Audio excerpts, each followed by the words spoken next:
जय श्री कृष्ण मित्रों। भगवत गीता की कहानी महाभारत के युद्ध के दौरान कुरुक्षेत्र के मैदान में घटित होती है।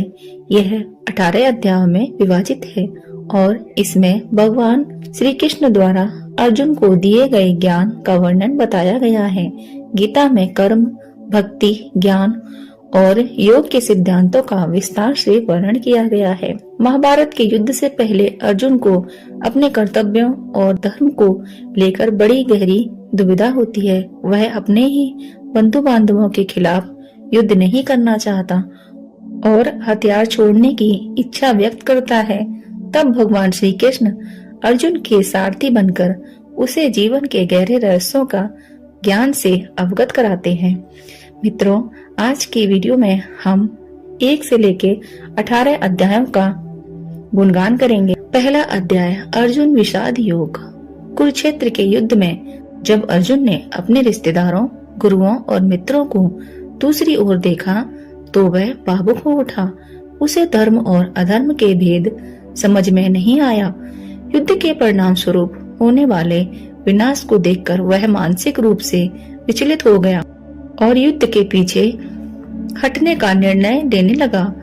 इसी उलझन की स्थिति को अर्जुन विषाद योग कहा गया है। दूसरा अध्याय, सांख्य योग।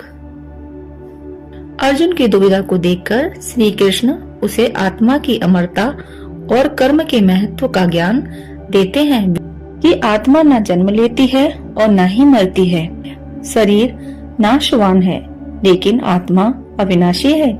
इसलिए अर्जुन को अपने कर्तव्यों का पालन करना चाहिए और फल की चिंता किए बिना निष्काम भाव से कर्म करना चाहिए। तीसरा अध्याय, कर्मयोग। श्री कृष्ण अर्जुन को कर्मयोग का उपदेश देते हैं, जिनमें वे उसे बताते हैं कि मनुष्य का कर्तव्य है कर्म करना, न कि उसके परिणाम की चिंता करना। कर्म करना ही मनुष्य का धर्म है और निष्काम भाव से किया गया कर्म ही मोक्ष का मार्ग है। चौथा अध्याय, ज्ञान, कर्म, संन्यास योग। इस अध्याय में श्री कृष्ण अर्जुन को ज्ञान और कर्म के संबंध में बताते हैं। वे कहते हैं कि ज्ञान से युक्त होकर किया गया कर्म ही सबसे श्रेष्ठ है।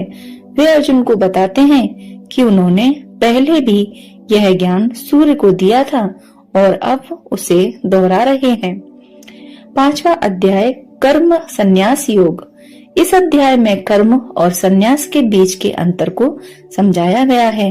श्री कृष्ण कहते हैं कि कर्म को त्यागने से ज्यादा महत्वपूर्ण है कर्म को बिना किसी स्वार्थ के करना।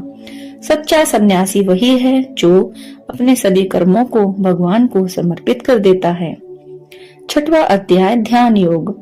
श्री कृष्ण ध्यान योग का महत्व बताते हैं।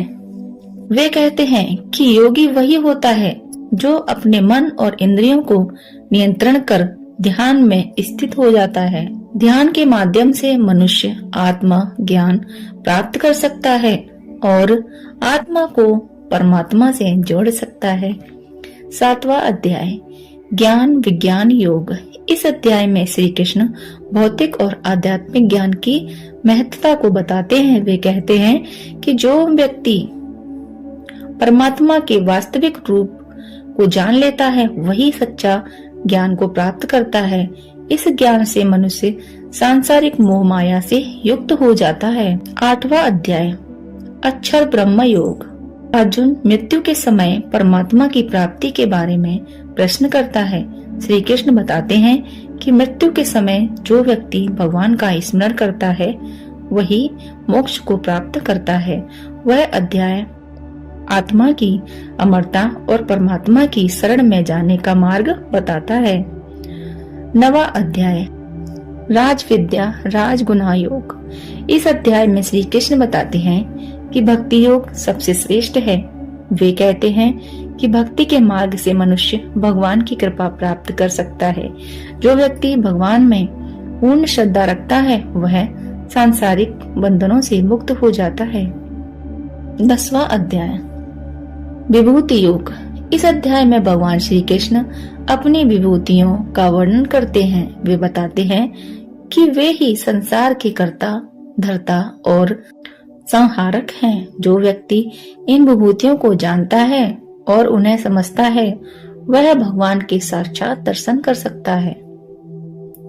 अध्याय 11 विश्व रूप दर्शन योग। इस अध्याय में अर्जुन को भगवान का विराट रूप देखने का अवसर मिलता है। श्री कृष्ण अर्जुन को अपने अद्वितीय रूप का दर्शन कराते हैं, जिसमें वे संपूर्ण सृष्टि को समाहित किए हुए होते हैं। यह दृश्य अर्जुन को भगवान की महिमा और सर्वव्यापकता का बोध कराता है। अध्याय 12 भक्ति योग। इस अध्याय में श्री कृष्ण भक्ति योग का महत्व बताते हैं।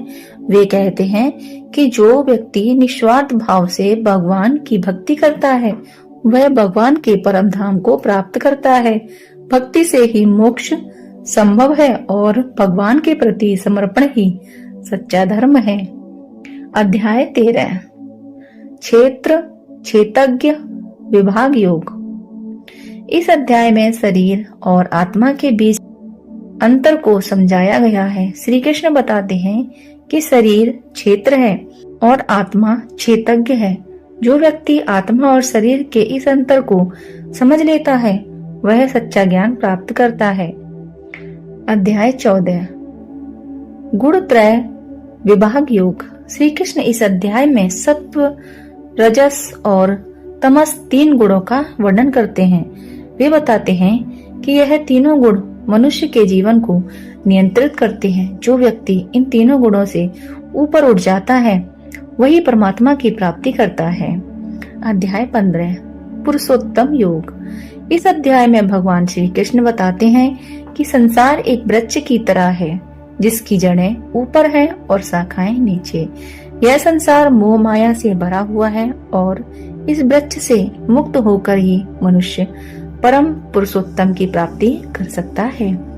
अध्याय 16 देवासुर संपद विभाग योग। श्री कृष्ण इस अध्याय में देवी और आसुरी संपदाओं का वर्णन करते हैं। वे बताते हैं कि जो व्यक्ति देवी गुणों को धारण करता है, वह मोक्ष प्राप्त करता है, जबकि आसुरी गुणों वाला व्यक्ति संसार के बंधनों में फंसा रहता है। अध्याय 17 श्रद्धा त्रय विभाग योग। इस अध्याय में श्रद्धा के 3 प्रकार का वर्णन किया गया है, सात्विक, राजसिक और तामसिक। श्री कृष्ण कहते हैं कि मनुष्य की श्रद्धा उसके कर्मों और स्वभाव को निर्धारित करती है। सच्ची श्रद्धा वही है जो मनुष्य को भगवान की ओर ले जाती है। 18वां अध्याय मोक्ष संन्यास योग। अंतिम अध्याय में श्री कृष्ण मोक्ष और संन्यास के महत्व को समझाते हैं। वे अर्जुन से कहते हैं कि सच्चा सन्यासी वही है जो अपने सभी कर्मों को भगवान को समर्पित कर देता है। अतः अंत में अर्जुन अपने सभी संदेशों को त्याग कर युद्ध के लिए तैयार हो जाता है, क्योंकि वह भगवान के आदेश का पालन करने को ही अपना धर्म समझता है। भगवत गीता हमें कर्म, भक्ति और ज्ञान का अद्भुत मार्ग दिखाती है। यह बताती है कि जीवन में अपने कर्तव्यों का पालन करते हुए हम कैसे मोक्ष और आत्मा की शांति प्राप्त कर सकते हैं। गीता का संदेश कालातीत है और यह हमें जीवन के हर पहलू में मार्गदर्शन प्रदान करता है। भगवत गीता महाभारत के युद्ध के मैदान में घटित होती है। यह कहानी मुख्य रूप से भगवान श्री कृष्ण और अर्जुन के संवाद पर आधारित है, जिसमें भगवान अर्जुन को जीवन, धर्म, कर्म और मोक्ष का ज्ञान देते हैं। अर्जुन की दुविधा के ऊपर एक कहानी मित्रों प्रस्तुत करते हैं। ध्यान पूर्वक सुनिए। कुरुक्षेत्र के युद्ध में कौरवों और पांडवों की सेनाएं आमने सामने खड़ी थी। अर्जुन पांडवों के महान धनुर्धर अपने सारथी श्री कृष्ण से कहते हैं, हे केशव, मैं यह युद्ध नहीं कर सकता। मेरे सामने मेरे ही गुरु, भाई और रिश्तेदार खड़े हैं। मैं इन्हें मारकर कौन सी विजय प्राप्त करूंगा? यह धर्म के विरुद्ध है।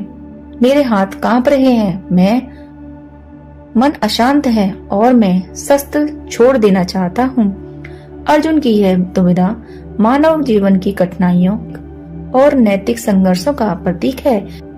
उसे समझ नहीं आ रहा कि अपने कर्तव्यों का पालन करे या भावनाओं के आगे झुके। यह स्थिति किसी भी व्यक्ति के जीवन में आ सकती है जब उसे सही और गलत के बीच निर्णय लेना कठिन हो जाता है। तब श्री कृष्ण अर्जुन को उपदेश देते हैं जीवन का सत्य। अर्जुन की निराशा और विषाद को देखकर श्री कृष्ण मुस्कुराए और बोले, हे पार्थ, तुम किस कारण से भयभीत हो? जो आत्मा इस शरीर में निवास करती है वह अमर है। शरीर का नाश होता है पर आत्मा कभी नष्ट नहीं होती। इसलिए जो होता है उसे स्वीकार कर अपने कर्तव्यों का पालन कर। युद्ध से पीछे हटना अधर्म है। श्री कृष्ण ने अर्जुन को बताया कि जीवन में कर्म करना ही मनुष्य का धर्म है। हर व्यक्ति को अपने कर्मों का फल प्राप्त होता है, परंतु मनुष्य का अधिकार केवल कर्म करने में ही है। फल की चिंता करना उसका कार्य नहीं है। उन्होंने अर्जुन को सिखाया कि निष्काम भाव से कर्म करना चाहिए, यानी बिना किसी स्वार्थ के, क्योंकि वही सच्ची भक्ति और धर्म है। जब अर्जुन को अपने मन और ज्ञान पर शंका हुई तब श्री कृष्ण ने उसे अपना विराट रूप दिखाया। उन्होंने अपने असली स्वरूप में पूरी सृष्टि को समाहित कर दिखाया। उन्होंने कालचक्र और ब्रह्मांड की संपूर्णता प्रकट हुई। अर्जुन को तब ज्ञात हुआ कि श्री कृष्ण केवल उनके मित्र और सारथी नहीं बल्कि सृष्टि के कर्ता धर्ता और भगवान स्वयं हैं। विराट रूप देखने के बाद अर्जुन की सभी शंकाएं दूर हो गईं और उसने समझा कि यह युद्ध धर्म की स्थापना के लिए है। भगवान ने उसे यह बात भी बताया कि जब यह युद्ध पहले से ही तय है और सभी योद्धाओं का अंत निश्चित है, अर्जुन का कार्य सिर्फ अपने धर्म का पालन करना और युद्ध करना है। भगवान श्री कृष्ण ने 3 मुख्य मार्गों का उपदेश दिया, कर्म योग, भक्ति योग और ज्ञान योग। कर्म योग मनुष्य को अपने कर्तव्यों का पालन बिना किसी फल की अपेक्षा के करना चाहिए। यह जीवन का सबसे बड़ा धर्म है। भक्ति योग भगवान की निस्वार्थ भक्ति से ही मनुष्य सांसारिक मोह माया से मुक्त हो सकता है और मोक्ष प्राप्त कर सकता है। ज्ञान योग आत्मा और परमात्मा का ज्ञान प्राप्त करना ही सच्चा ज्ञान है। इससे मनुष्य जीवन के असली अर्थ को समझ सकता है। अर्जुन ने श्री कृष्ण के उपदेशों को सुनकर अपने सारे भ्रम और शंकाएं समाप्त कर दी। वह समझ गया कि उसे धर्म का पालन करते हुए युद्ध करना चाहिए। अंत में उसने श्री कृष्ण से कहा, हे केशव, मैं आपके उपदेशों को समझ लिया। अब मेरी सारी शंकाएं दूर हो गई हैं और मैं अपने कर्तव्यों का पालन करूंगा। अर्जुन ने अपने हथियार उठा लिए और युद्ध के लिए तैयार हो गया। वह जान चुका था कि धर्म की स्थापना के लिए युद्ध करना ही उसका धर्म है और वह भगवान श्री कृष्ण के मार्गदर्शन के बिना किसी भय और संदेह के आगे बढ़ा। मित्रों, भगवत गीता की यह कहानी हमें जीवन के सबसे कठिन क्षणों में सही मार्गदर्शन और प्रेरणा प्रदान करती है। श्री कृष्ण का संदेश यह है कि हमें अपने कर्तव्यों को बिना किसी फल की अपेक्षा के करना चाहिए, क्योंकि यही हमारा धर्म है। गीता हमें सिखाती है जीवन के संघर्षों से घबराना नहीं चाहिए, बल्कि उनका सामना करते हुए अपने कर्तव्यों का पालन करना चाहिए। मित्रों, वीडियो को लाइक करके चैनल को सब्सक्राइब कर लीजिए। जय श्री कृष्णा।